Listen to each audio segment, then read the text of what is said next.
మమ్మల్ని మిక్కిలిగా ప్రేమించిన మా తండ్రి, మీ నామమునకు వందనాలు, కృతజ్ఞత స్తుతులు చెల్లిస్తున్నాం. ప్రభా, ఈ సమయంలో నీ వాక్యం వద్దకు వచ్చి ఉన్నాం.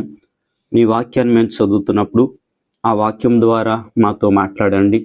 పరిశుద్ధాత్మ చేత మేము వెలిగించబడి, నాయన మూయబడిన హృదయాలు నాయన తెరవబడి ఆ వాక్యం మాలోనికి వచ్చి ఫలించేటట్టుగా సహాయం తెచ్చింది. ప్రభా, మీ స్తోత్రాలు. నాన్న, మంచి ఆరోగ్యము ఆయుష్కాలమును ప్రతి వారికి మీరు దయచేయండి. ఏ కుటుంబాలు ఏ శోధనలతో నలిగిపోతున్నారో కృంగిపోతున్నారో ప్రభా, అట్టి వారిని ప్రభా లేవనెత్తండి. నాయన, నీ మాట ప్రకారం వారి కుటుంబాలు కట్టబడి దీవించబడి ప్రభా ఆశించబడినట్టుగా సహాయం తెచ్చింది.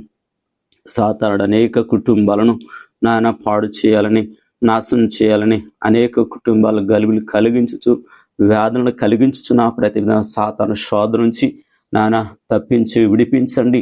దేవా, మీ స్తోత్రాలు.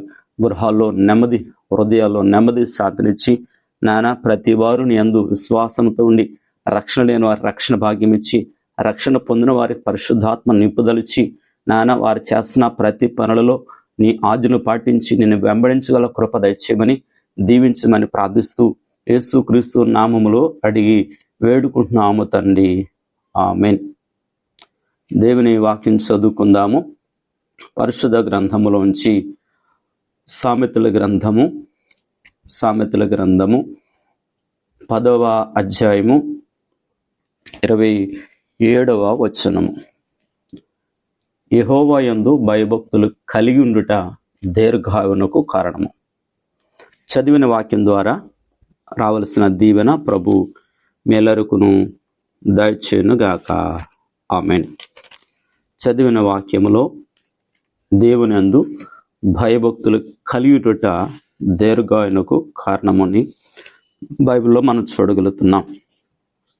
ఎవరైతే దేవునందు భయభక్తులు కలిగి జీవించారో వారు దీర్ఘాయుమంతులవుతారని, ఎవరు భక్తితో గౌరవము విధేయత కలిగి వారు జీవించగలుగుతుంటారో వారు ఆశ్రయించబడటమే కాకుండా దీర్ఘాయువును కలిగి ఉంటారు.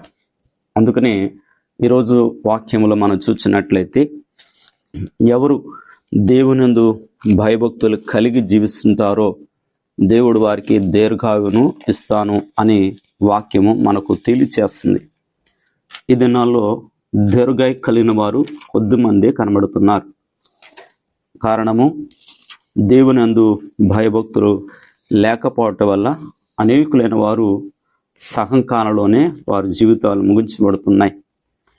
కనుక పాపాన్ని బట్టి, ఆయా రకాల అలవాట్లు బట్టి ఆరోగ్యకరంగా ఉండవలసిన వారు, దీర్ఘాయువుతో ఉండవలసిన వారు అనేకులు జీవించలేకపోతున్నారు. ఈరోజు నీవు కూడా అనేకులైన వారు అనారోగ్యాలు బట్టి దీర్ఘాయువును తగ్గించుకుంటున్న దినాలవి. అయితే బైబిల్ గ్రంథం అంటుంది, యెహోవా యందు భయభక్తి కలిగి ఉన్నట దీర్ఘాయువు కలుగు చేస్తుంది కనుక. అందుకనే నీవు దీర్ఘాయుష్యమంతట అవ్వాలంటే మొదట నీ తల్లిదండ్రులను గౌరవించు. దేవుడు నీకు మంచి దీర్ఘాయువును కలుగు చేస్తుంటాడు. కనుక బైబిల్ గ్రంథంలో చూసినట్లయితే ఎవరు దుష్టులుగా జీవిస్తుంటారో వారి ఆయుష్కాలం తగ్గిపోతుంటుంది. కనుక ఈ దినము వాక్యాన్ని వింటున్న వాళ్ళారా, దేవుడు నీవు దీర్ఘాయుష్యమంతుడు అవ్వాలి అనంటే దేవునికి లోబడాలి. ఆయన వాగ్దానాలను కూడా నెరవేర్చి ఉండాలి. ద్వితీయోపదేశకాండము 5వ అధ్యాయము 33వ వచనంలో వ్రాయబడినట్లుగా బైబిల్లో మనం చూసినట్లయితే, మీరు స్వాధీనపరచుకొనబోవు దేశములో మీరు జీవించుచున్న మేలు కలిగి దీర్ఘాయుష్యమగునట్లు మీ దేవుడైన యెహోవా మీకు ఆజ్ఞాపించిన మార్గములన్నిటిలో నడుచుకునవలను. ఆ దీర్ఘాయుష్మంతులు అవ్వాలంటే దేవుడు చెప్పినటువంటి ఆజ్ఞలో మార్గములో ఎవరు నడుస్తారో వారు మాత్రమే దీర్ఘాయుష్మంతులవుతారు. ద్వితీయోపదేశకాండ 11వ అధ్యాయము 9వ వచనంలో కూడా వ్రాయబడుతున్నది. ఏమైనదంటే, అనగా పాలు తిన ప్రపంచ దేశమును మీరు దీర్ఘాయుష్మంతునట్లు నేను ఈ దినము మీకు ఆజ్ఞాపించిన ఆజ్ఞలన్నింటినీ మీరు గైకొనవలను.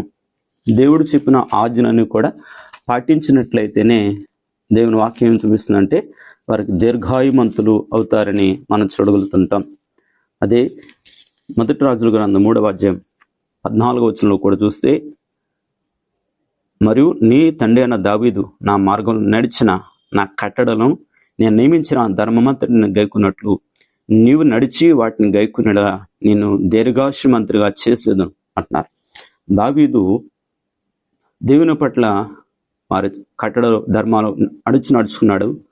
సొలొమోను నీవు కూడా అలా నడిచినట్లయితే నీ తండ్రికి ఇచ్చిన ఆరోగ్యము దీర్ఘాయు కూడా నీకు కూడా ఇస్తానన్నాడు. అందుకనే ఎవరైతే దేవుని భయభక్తులు కలిగి ఉంటారో వారు దీర్ఘాయుష్మంతులు అవుతుంటారు. అందుకనే బైబిల్ గ్రంథములో మనం ఇక యోబు గ్రంథము 5వ అధ్యాయము 26వ వచనం చూసినట్లయితే, వాటి కాలమున ధాన్యపు పనులు ఇల్లు చేరినట్లు పూర్వ వయస్సు గలవాడనే నీకు సమాధి చేర్చాను. మంచి ధైర్యంగా వచ్చి మరి వృద్ధాప్యములో లేక పూర్ణ వయస్సు గలవాడే సమాధి చేరుతాం. అంటే దీర్ఘం అంటే మంచి వృద్ధాప్యములో కూడా దేవుడు చక్కని మరణాన్ని కూడా ఇస్తుంటాడు. వాక్యాన్ని విన్న నీ జీవితంలో వాక్యాన్ని వింటున్న వారలారా, ప్రతి వారు కూడా ఎవరెందు భయభక్తులుకుంటే ఉండాలంటే దేవుని అందు భయభక్తులు ఉంటే నీకు పరిపూర్ణమైన ఆయుష్కారం ఇచ్చి దేవుడు నిన్ను దీవిస్తాడు. నిన్నే కాదు, నీ కుటుంబాన్ని, నీ పిల్లలను కూడా దేవుడిస్తాడు. అందుకనే దీర్ఘాయువు కావాలంటే ప్రతిరోజు దేవుని వాక్యం చదువు, ప్రార్థన కలిగి ఉండు. దేవుని చిత్తానికి అనుగుణంగా నిర్ణయాలు తీసుకో. దేవుడు తప్పనిసరిగా నీ పట్ల కార్యాలు చేస్తాడు. దేవుడు కొద్ది మాటలు దీవించునుగాక. ఆమేన్. మరణాత.